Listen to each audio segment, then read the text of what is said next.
सबसे प्यारी है, माँ तू जग में न्यारी है। माँ तू सबसे प्यारी है, माँ तू जग में न्यारी है। अपने आंचल में रखना, अपने आंचल में रखना, हमें वरदानों से भरना। माँ तू सबसे प्यारी है, माँ तू जग में न्यारी है। माँ तू सबसे प्यारी है, माँ तू जग में न्यारी है। पिता, पुत्र और पवित्र आत्मा के नाम पर आमीन। आप सबों को जय यीशु।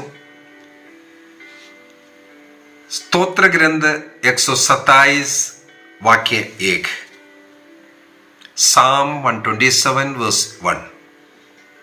यदि प्रभु ही घर नहीं बनाए तो राज्य मिस्त्रियों का श्रम व्यर्थ है।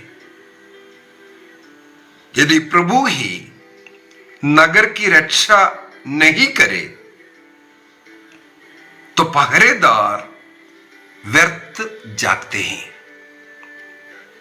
यदि प्रभु ही नगर की रक्षा नहीं करे तो पहरेदार व्यर्थ जागते हैं। आज के इस क्लास इसलिए मैं ले रहा हूं, चाहे हमारा देश हो या दुनिया में कहीं भी देखें, शांति का कमी है। देश में शांति नहीं है, लड़ाई चल रहा है। एक ट्राइब दूसरे ट्राइब के ऊपर, एक जाति दूसरे जाति के ऊपर अत्याचार कर रहा है, विशेषकर हमारे क्रिश्चियों के ऊपर। पूरे दुनिया में हमें मालूम है, हमारा भारत देश भी क्रिश्चियों को सताने में दुनिया के देशों में 11वें संख्या में हमारा भारत देश भी है। हमारे भारत देश को भी क्रिश्चियों के लिए सुरक्षित जगह नहीं है, ये घोषित किया, क्योंकि यहां पर चलने वाला जितने भी अत्याचार है, सब क्या कारण है? देश में अशांति, मनुष्य मनुष्य के ऊपर लड़ रहा है, एक देश दूसरे देश के ऊपर लड़ाई कर रहा है। आटम बम, पता नहीं कितना कितना करोड़ों करोड़ों जो गरीबों का खाने पीने का जो पैसा है, वो इस प्रकार बॉम्ब में, हथियार में, पता नहीं किस किस में व्यर्थ में खर्च होते जा रहा है। उस पैसा यदि देश की उन्नति के लिए अगर इस्तेमाल करेंगे, उसके द्वारा गरीबी पूरे दुनिया से मिट जाना था।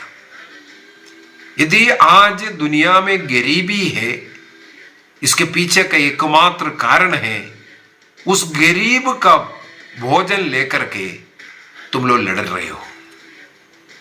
इसलिए पवित्र बाइबल हमें बार बार ये सिखाते हैं कि देश को प्रभु के हाथ में देना है। प्रभु के हाथ में दे दो। आपको यह हथियार के लिए इतना खर्च करने की जरूरत नहीं। प्रभु के हाथ में यदि आप देश को देंगे, लोगों को देंगे, हम अपने जीवन को देंगे, तो प्रभु का उस मनोभाव में जिएंगे। हमारे परिवार में भी हो, हमारे अड़ोस पड़ोसी के साथ हमारा जो भ्रातृ प्रेम वो बढ़ेगा, शांति रहेगा, हमारे देश में शांति रहेगा, पड़ोसी देशों के साथ शांति रहेगा। तब जो ये खर्च कर रहा है, करोड़ों करोड़ों करोड़ों खर्च करते जा रहा है, वो हम लोग कम कर सकता है। केवल देश की सुरक्षा के लिए हमारे लिए सेना और ये सब जरूरत है। ये लड़ने के लिए ये जो करोड़ों खर्च करते जा रहा है। रशिया और यूक्रेन का लड़ाई 1 साल से ज्यादा हो गया। सोचकर देखिए कितना करोड़ इस प्रकार ये बॉम्ब डाल डाल करके नष्ट किया, बर्बाद किया। इसलिए पवित्र बाइबल कहते हैं, यदि आपके देश को सुरक्षा चाहिए, यदि आपके जीवन में आनंद और शांति की जरूरत है, आपका परिवार को सुरक्षा चाहिए, आपको प्रभु से उस सुरक्षा को, उस शांति को प्राप्त करने की जरूरत है। स्तोत्र ग्रंथ 33 को भी पढ़ना चाहूंगा। 33 साम 33 उसका वाक्य 16 और 17 को पढ़ते हैं। वहां पर लिखा है, राजा की सुरक्षा विशाल सेना से नहीं होती, सूरवीर अपने बाहुबल से अपनी रक्षा नहीं कर सकता। एक बार और पढ़ लेता हूं। राजा की सुरक्षा विशाल सेना से नहीं होती और सूरवीर अपने बाहुबल से अपनी रक्षा नहीं कर सकता। वाक्य 17 में लिखा है, युद्धाश्व द्वारा विजय की आशा व्यर्थ है। लड़ाई के द्वारा, आज जो घोड़े पर नहीं, जो टैंकों पर, हवाई जहाजों पर सब बॉम्ब ले जाकर के डालता है, उसके द्वारा नहीं, उसके द्वारा यदि हमें सफलता मिलेगा ये आशा करेगा, वो व्यर्थ है करके बोल रहा है। आगे कहते हैं, वह कितना ही बलवान क्यों ना हो, बचाने में असमर्थ है। इसलिए हमें क्या करना चाहिए? प्रभु पर दृष्टि लगाना और प्रभु को, अपने जीवन को, अपने परिवार को, अपने देश को समर्पित करना, तब देश में शांति आएगी। उठाना चाहूंगा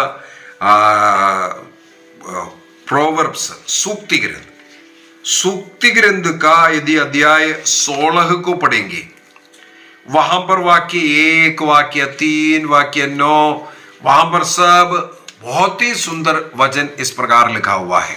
सूक्ति ग्रंथ उसके अध्याय 16, प्रोवर्ब्स चैप्टर 16, वाक्य 1 में लिखा है,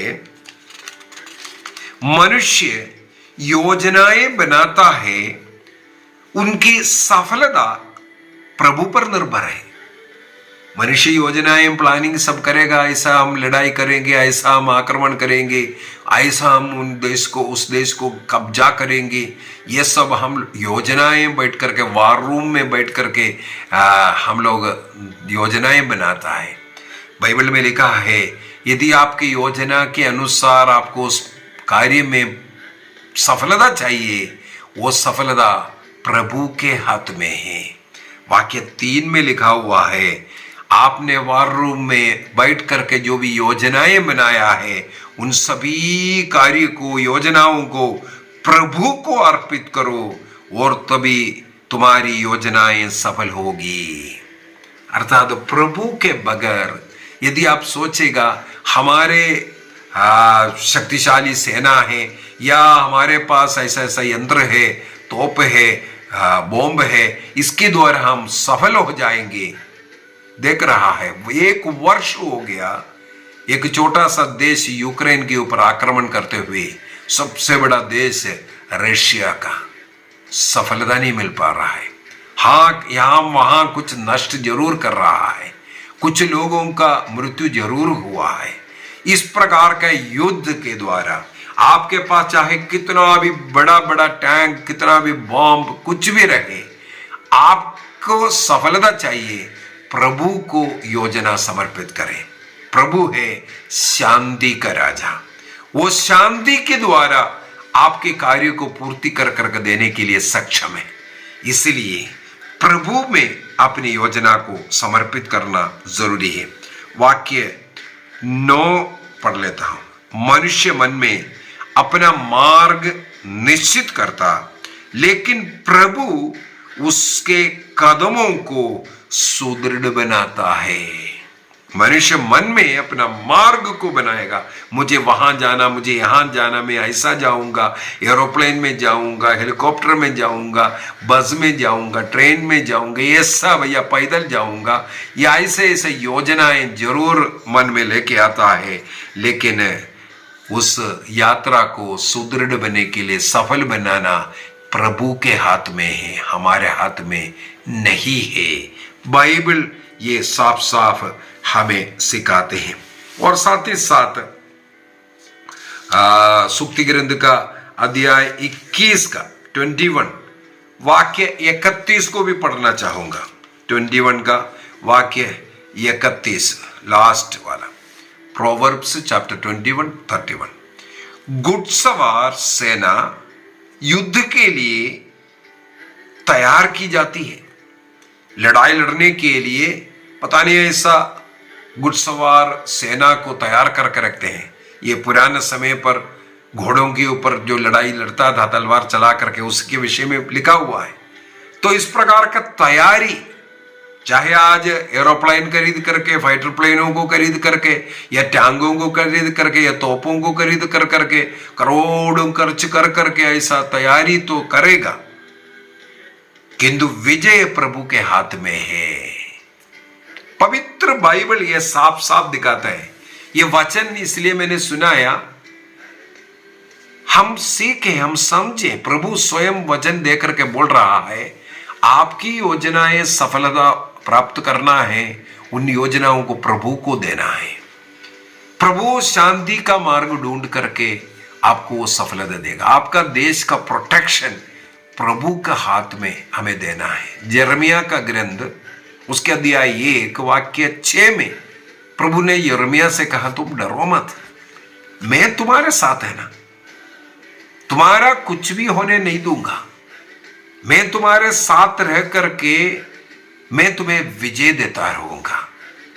और डिट्रोनॉमी विधिवरण ग्रंथ उसका भी अध्याय 1 थोड़ा सा पढ़ते हुए जाना अच्छा है। विधिवरण ग्रंथ उसके अध्याय 1 वहां पर वाक्य 5 को थोड़ा मैं पढ़ना चाहूंगा। वहां पर लिखा है, यरदन के उस पार मोआब प्रदेश में मूसा ने कहते हुए, अच्छा संहिता देने के विषय में, विधिवरण ग्रंथ नहीं, योशुआ का ग्रंथ, योशुआ में, योशुआ का अध्याय 1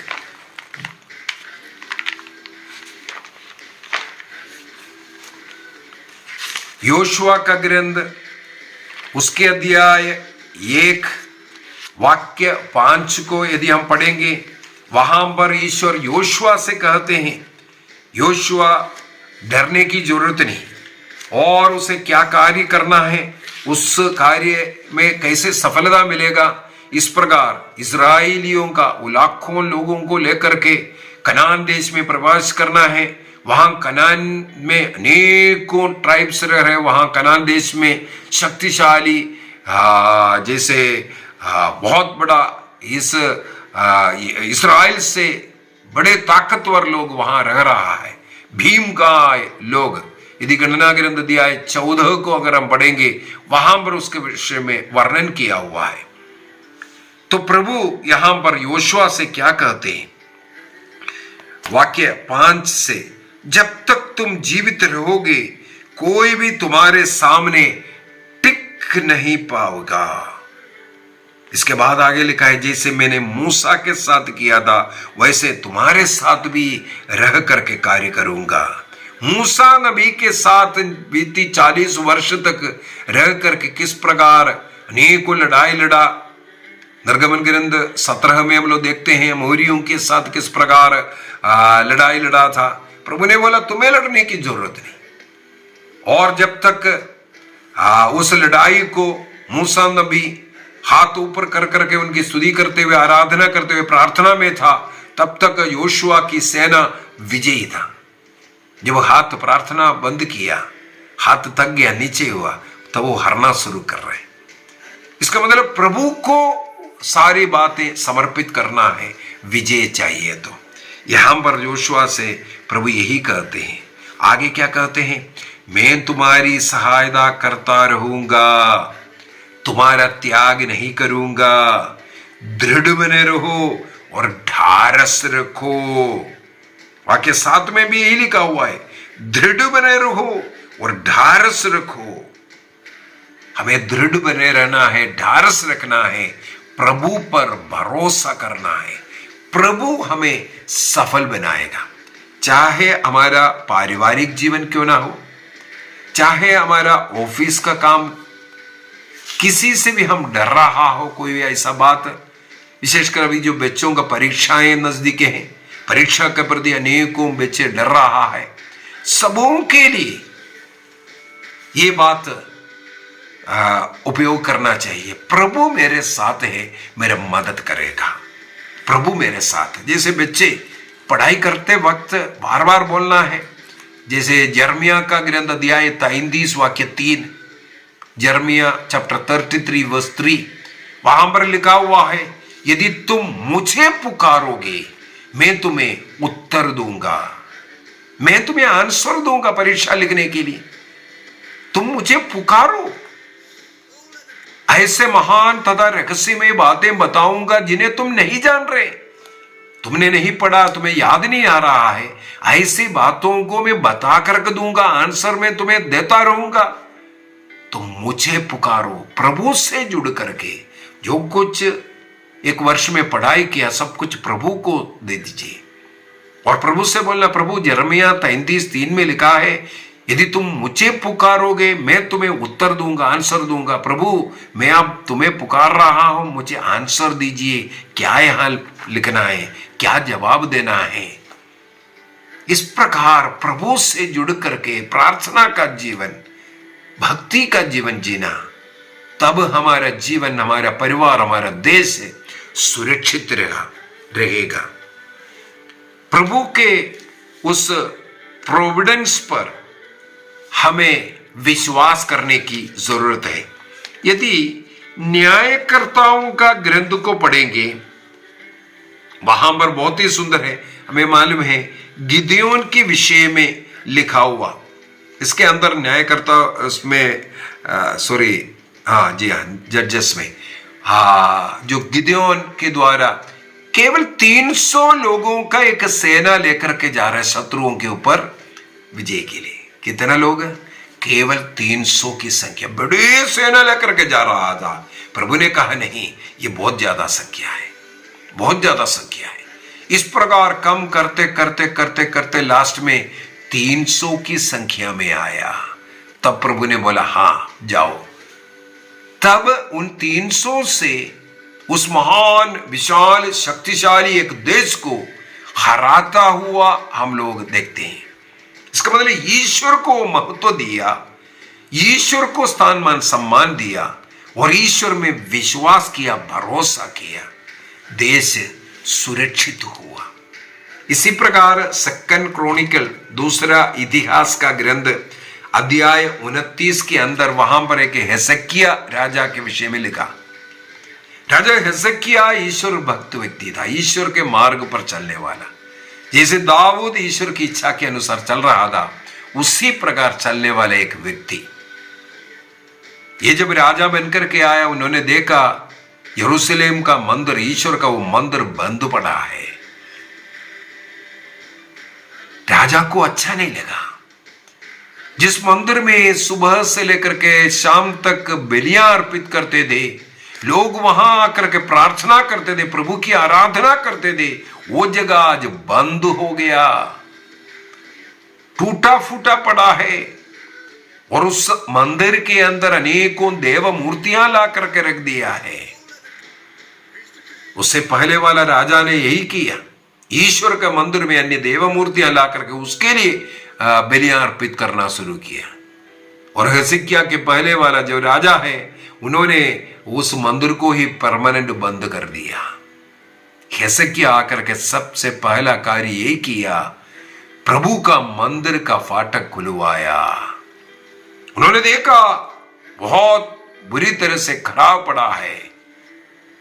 उन्होंने वहां का उस मंदिर का जीर्णोद्धार किया।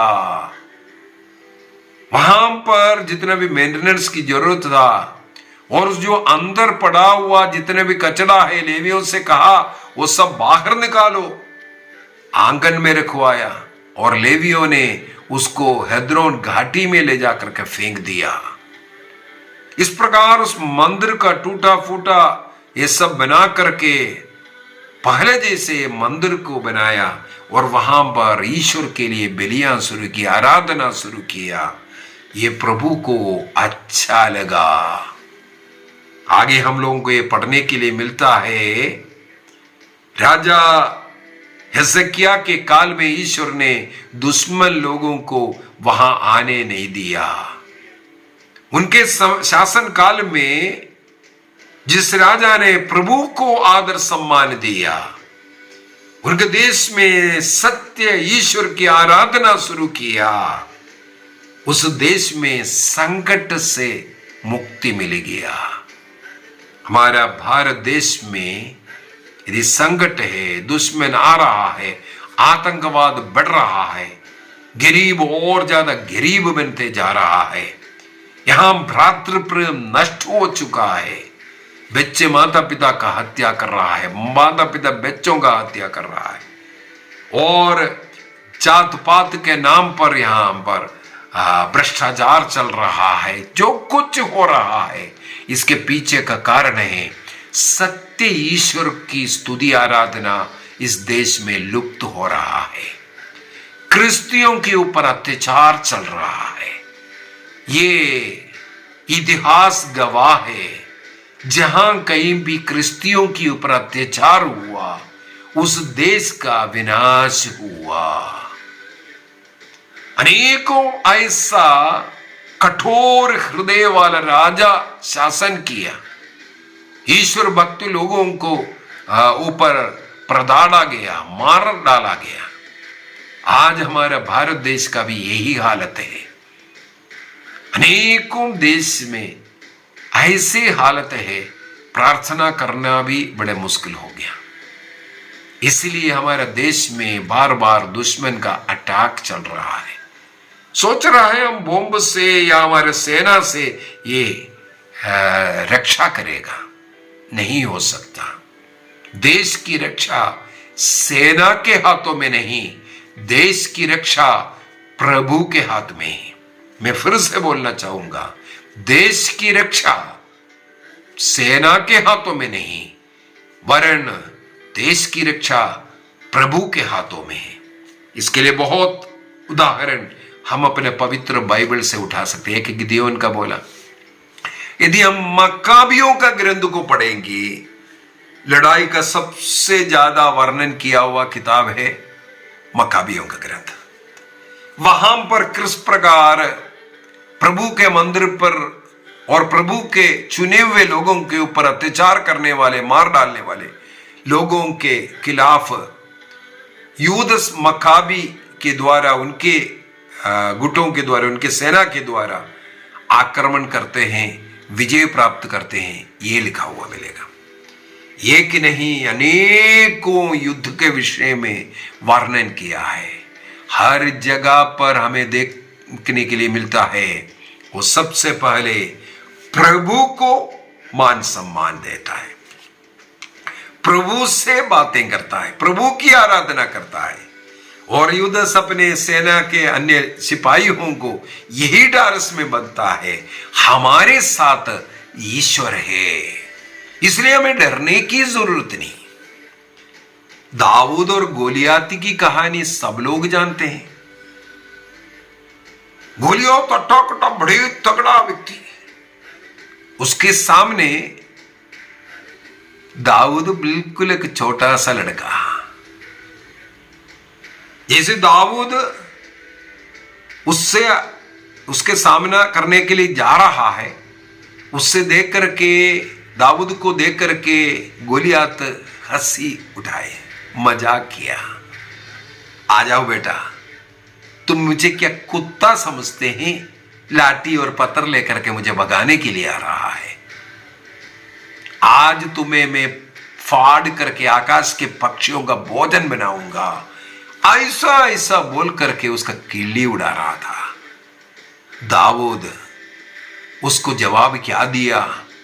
तुम तो पता नहीं क्या भाला भरचा, पता नहीं क्या क्या पहन करके खड़े हैं, लेकिन मैं तो ऐसा कोई बाला लेकर के या कुछ कवच पहन करके मैं नहीं आया। मैं तो मेरे सेनाओं का ईश्वर विश्वमंडल के प्रभु ईश्वर का नाम लेकर के तुमसे लड़ने के लिए आ रहा हूं। ईश्वर का नाम लेकर के मैं तुमसे लड़ने के लिए आ रहा हूं। इस प्रकार विश्वास के साथ प्रभु का नाम लेकर के दाऊद बढ़ता है और गोलियत को मार गिराते हैं। पवित्र बाइबल इसका ही उदाहरण देता है। जो प्रभु पर आश्रित रहता है उन्हें सफलता मिलेगा। यह केवल देश की लड़ाई मात्र नहीं है। यदि आपके परिवार में लड़ाई है, आपके जीवन में शांति नहीं है, आप प्रभु को पकड़ लीजिए, प्रार्थना में जीवन जिए, प्रभु के वचन के अनुसार जीना शुरू कीजिए। आप रोज मिस्सा बलिदान में भाग लेकर प्रभु का शरीर रक्त को ग्रहण करना शुरू कीजिए। आप अपना परिवार में पारिवारिक प्रार्थना शुरू कीजिए। आपका घर, आपका माहौल, उस मोहल्ला और आपका देश में इस प्रकार आप शांति ला सकता है। आपके जीवन में आप बदलाव लाएंगे। आप इसी प्रकार अनेकों के जीवन में शांति का, प्रेम का कारण बन सकता है। दूसरा इतिहास का ग्रंथ अध्याय 32 वाक्य 7 से 8 तक, वहां पर हिजकिय्याह राजा यही घोषणा करता है, मैं सेनाओं पर नहीं, घुड़सवारों पर नहीं, हाथियों पर नहीं, या मेरे तलवार पर नहीं, मेरे कवच पर नहीं, बल्कि मैं मेरे ईश्वर पर भरोसा करता हूं। इसलिए उनको लड़ाइयों में विजय मिलता है। एक बार इस प्रकार विजय प्राप्त करते करते हिजकिय्याह राजा भी कभी थोड़ा सा घमंडी में नहीं गया। उसके घमंड जब उसके मन में आया, वो बीमार पड़ गया, मरने पर हो गया, और उसको पता चल गया मेरे घमंड के कारण यह हुआ। इसके बाद वो पश्चाताप करते हैं, रोते विलाप करते हैं। प्रभु ने उसको उम्र और बढ़ा करके दिया, उसे चंगा किया। इसका मतलब प्रभु में आश्रित देश को रहना चाहिए। देश में क्रिस्तियों के ऊपर अत्याचार करेगा, देश के ऊपर आफतें आएंगी। जो व्यक्ति क्रिस्तियों को इस प्रकार तिरस्कार करेंगे, निंदा करेंगे, उनको समाप्त करने का कोशिश करेंगे। रोमा साम्राज्य में ऐसा एक गलती हुआ था। आज उस रोमा नगरी क्रिश्चियनिटी का सेंटर बन गया। क्या कारण है? वहां के सम्राटों ने सोचा ये तो बहुत ही कम संख्या में है, इनको तो आज एक दिन में मैं समाप्त करूंगा। लेकिन रोमा साम्राज्य समाप्त हुआ, लेकिन वो क्रिस्तीय लोग समाप्त नहीं हुआ। मैं केवल एक जाति के लिए नहीं, हम जिस विश्वास में हैं उस विश्वास में हमें आगे बढ़ना है। प्रभु को अपने जीवन में सम्मान आदर देना है। प्रभु के खिलाफ नहीं जाए। मंदिर तोड़ना, मस्जिद तोड़ना या चर्च तोड़ना